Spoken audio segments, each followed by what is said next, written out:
Yes, everybody, 72nd question. From the top of a tower 50 meters high, the angle of depression of the top and bottom of a pole are observed to be 45 degree and 60 degree respectively. किसी tower से हम कोई पोल देख रहे हैं और दोनों में एंगल ऑफ डिप्रेशन है, तो बताओ टॉवर बड़ा होगा कि पोल बड़ा होगा? टॉवर बड़ा होगा।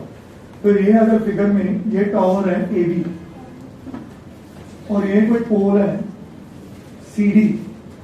आप क्वेश्चन को वापस पढ़ो।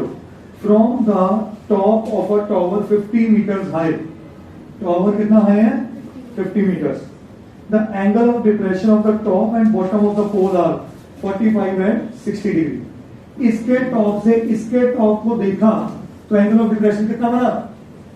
बोलो, निकालो आवाज यार। माउंटेन ड्यू का इधर इतना 45 डिग्री और इसी पोल की बॉटम को देखूं तो एंगल ऑफ डिप्रेशन कितना है? 60 डिग्री। क्या ये बात समझ आई? आगे find the height of the pole if the pole and the tower are on the same plane. Same plane मतलब ऑन द सेम ग्राउंड। क्या ये क्वेश्चन समझ आया? फिगर समझ आई? अब समझते हैं आगे फर्दर क्वेश्चन। क्या यहां पे एक परपेंडिकुलर खड़ा कर दूं और इसको नाम ई दे दूं तो कोई दिक्कत तो नहीं? बोलो बच्चे, ये पूरा 50 डिग्री, इसको एक्स ले लूं, उसमें हाइट ऑफ पोल मांगी गई है एच ले लूं। अगर ये पूरा 50 है और ये इतना पार्ट एच है तो ये पार्ट क्या होगा? हाँ जी, एच माइनस 50 नहीं, 50 माइनस एच, क्योंकि 50 बड़ा और एच छोटा है, बड़े में से छोटा माइनस होता है। क्या ये बात समझ आई? Now come to the question. पहले लिख लो सारी कहानी। Let A B is equal to 50 metres be the height of pole. Let C D is equal to H metres be the height, sorry ये टॉवर है, पोल नहीं, ये tower है, height of pole. Let BD is equal to x meters be the distance between tower and pole। ठीक है, यहां तक समझ आ गया सबको बच्चा?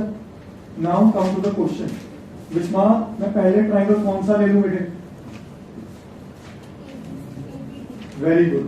क्यों? क्योंकि उसमें 50 लेंथ पूरी की पूरी हमें पता है। ठीक है, so in right triangle ABD, AB upon BD is equal to tan of, अच्छा ये भी बात कर रहे हैं, अगर ये 45 है तो ये कितना हुआ, और अगर ये 60 है तो ये कितना हुआ? so in right triangle ABD, AB over BD is tan of, AB है मेरे पास 50, BD को मैंने x दिया हुआ है और tan 60 होता है √3, तो x आ गया बेटा 50 अपॉन √3। उसने इस क्वेश्चन में डिस्टेंस बिटवीन का टूट तो नहीं मांगा, नहीं, find the height of the pole. सिर्फ हाइट ऑफ पोल मांग लिया, तो मैं इसको कोई रेशनलाइज करने की जरूरत नहीं है। ठीक है बेटा, अब बढ़ो आगे। In right triangle AEC, AE upon EC is tan of 45। बेटे बातें ना करो, समझ। AE मेरे पास है 50 माइनस एच, EC है मेरे पास x और tan 45 होता है 1, तो आप मल्टीप्लाई कर दो। 50 minus h is equal to x, तो h बन गया 50 माइनस x की वैल्यू इधर सब्स्टिट्यूट कर दो, h बना 50 माइनस 50 अपॉन √3। क्या करना चाहिए आगे? 50 कॉमन कर दो पहले, यहां बचा 1 माइनस 1 अपॉन √3। एलसीएम ले लो, 50 इंटू √3 माइनस 1 अपॉन, अब कर दो किसको? रेशनलाइज √3 से, तो ये बना 50 into √3 into √3 minus 1 into √3 upon 3 बेटा, √3 इंटू √3 3। ठीक है, अब इसे हमें क्या करना है, सॉल्व। थोड़ा टाइम लगेगा बट समझेगा क्वेश्चन। 50 इंटू 3 माइनस 1.73 अपॉन 3, सही है। 50 इंटू ये 1.73 माइनस 3 1.27 अपॉन 3, सही है। Is that okay? श्योर, इसमें कोई दिक्कत तो नहीं।